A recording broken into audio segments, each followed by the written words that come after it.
अस्सलाम वालेकुम रहमतुल्लाहि व बरकातुहू। मेरा नाम मरीज राजपूत है और मैं रीच ऑनलाइन अकेडमी के ऑनर हूँ। आप सबको मेरे इस प्लेटफॉर्म पर एक बार फिर से खुश आमदीद। आज की इस वीडियो में हम कुछ इस तरह की डीपी जो है वो बनाना सीखेंगे। आप इसको एज अ डीपी के तौर पे यूज़ कर सकते हैं, इसको एज अ कवर फोटो के तौर पे यूज़ कर सकते हैं। जैसा आपका दिल करे आप उसको इस्तेमाल कर सकते हैं। As a YouTube thumbnail use करना चाहें तो आप वो भी थंबनेल के तौर पर भी यूज़ कर सकते हैं। मैंने यहाँ पर जो सबसे पहले जो इसका बैकग्राउंड लिया हुआ वो मैंने लिया हुआ है एज अ थंबनेल की फॉर्म में, ठीक है। तो जैसे मैंने आप लोगों को पहले भी बताया कि अगर आप लोग इसको प्रोफाइल डीपी बनाना चाहते हैं तो आप उस तरह का फ्रेम ले सकते हैं। तो चलिए पहले नंबर पे आपको वीडियो स्टार्ट करते हैं और आपको थोड़ा सा साथ साथ बताती चलती हूँ। सबसे पहले आपके पास जो सा भी पिक्सल ऐप है आपने उस पिक्सल ऐप को ओपन कर लेना है। ओपन कर लेने के बाद आपके पास यहाँ पे बाय डिफॉल्ट जो है वो फ्रेम आ रहा होगा। आपने जो बाय डिफॉल्ट टेक्स्ट है उसको डिलीट कर देना है। डिलीट कर देने के बाद आपने यहाँ से 3 डॉट्स में आना है। 3 डॉट्स में जाने के बाद ये आपके पास इमेज साइज़ है, आपने यहाँ पर एक बार टैप कर देना है। टैप कर देने के बाद यहाँ पर कस्टम के पास ही ये देखें एक एरो सा बना हुआ है, आपने इसके ऊपर एक बार टैप कर देना है। आपके पास यहाँ पर बहुत सारे और ऑप्शंस जो हैं वो आ रहे हैं। अब आपकी मर्ज़ी है, आप इसको लोगों को यूज़ करना चाहते हैं एज अ प्रोफाइल पिक्चर या आप कवर फोटो, तो आपने वो वाला साइज़ जो है उस लिहाज से रख लेना है। मैं यहाँ पर रखना चाहती हूँ यूट्यूब का थंबनेल, तो मैं यहाँ पर यूट्यूब का थंबनेल रखूँगी और उसको ओके कर दूँगी। उसके बाद नेक्स्ट काम मैंने क्या करना है, यहाँ पर मैंने बैकग्राउंड लूँगी। बैकग्राउंड में मैं आपको ये बैकग्राउंड जो है प्रोवाइड कर दूँगी। फ्रॉम गैलरी में आप चले जाएँ, ठीक है। आप अपनी गैलरी से ले आएँ जहाँ से भी आपके पास ये मौजूद है। उसके बाद आपने इसको बैकग्राउंड के तौर पर एज अ सेट कर देना है, ठीक है। ये आपके पास मुकम्मल तौर पे इमेज जो है बैकग्राउंड में सेट हो चुकी है। उसके बाद आपने यहाँ से मिडल ऑफ द स्क्रीन जो पॉलीगोनिकल टाइप है आपने वहाँ पर एक बार टैप कर देना है। टैप कर देने के बाद आपने यहाँ से शेप्स में आना है। शेप्स में आ जाने के बाद आपको जितना बॉक्स चाहिए, जितना आपको यहाँ पर साइज़ चाहिए, आपने उस साइज़ को ऑलमोस्ट जो है वो सेट कर लेना है। जैसे कि मुझे नॉर्मली इतना चाहिए, मैं इसको सेट करके ओके कर देती हूँ। ओके कर देने के बाद अगर आपको इसकी पोजीशन का मसला है कि ये middle of the screen set है कि नहीं है, आपने रिलेटिव पोजीशन में आना है। यहाँ पर आ जाने के बाद ये मिडल वाला और उसके बाद ये जो मिडल वाले 2 ऑप्शंस हैं इनको एक बार आप एक एक करके प्रेस कर देंगे तो ये ऑटोमेटिकली जो है आपका middle of the screen set हो जाएगा। आपने लेयर में जाना है और इस लेयर को आपने लॉक कर देना है। लॉक कर देने के बाद आपने यहीं पर आना है और इसकी शैडो को जो है आपने इनेबल कर देना है। अब शैडो आपकी अपनी मर्जी है, आप इसको शैडो ग्रे कलर का देना चाहते हैं या आप वाइट कलर का देना चाहते हैं, जिस तरह का भी आप देना चाहते हैं। मैं यहाँ पर जो शैडो दूंगी वो ग्रेइश कलर में दूंगी और थोड़ा सा इंक्रीज कर दूंगी।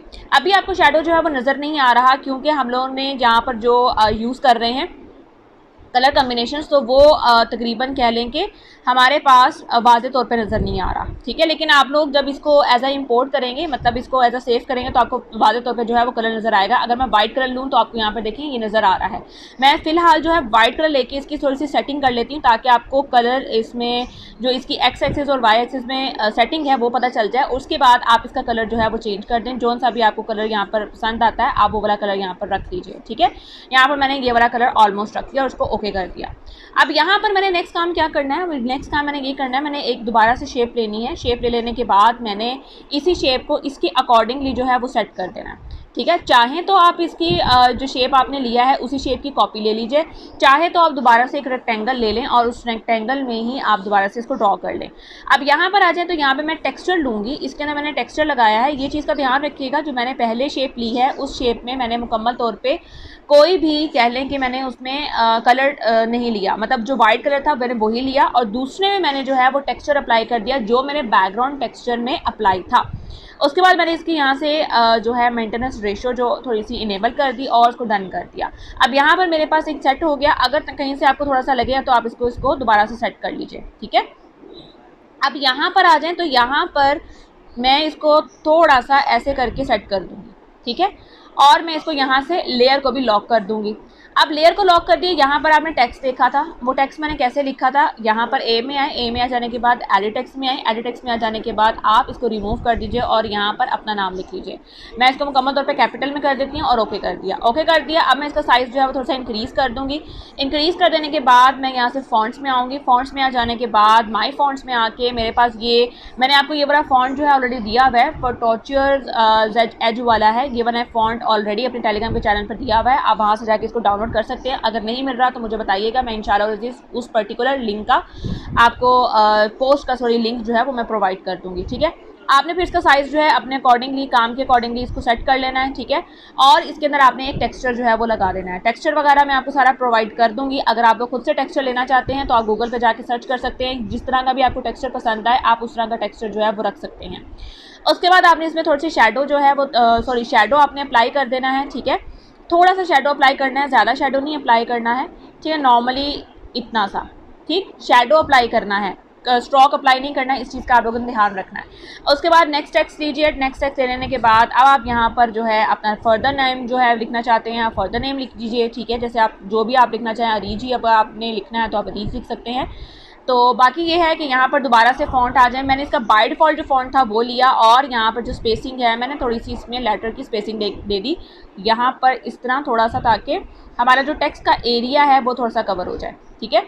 इसका स्मॉल साइज़ करना है, आप इसका मज़ीद स्मॉल साइज़ कर लीजिए और दोबारा से इसकी में वर्ड्स में जो स्पेसिंग है आप इसमें वर्ड्स में स्पेसिंग दे दीजिए थोड़ी सी, कुछ इस तरह से, ठीक है।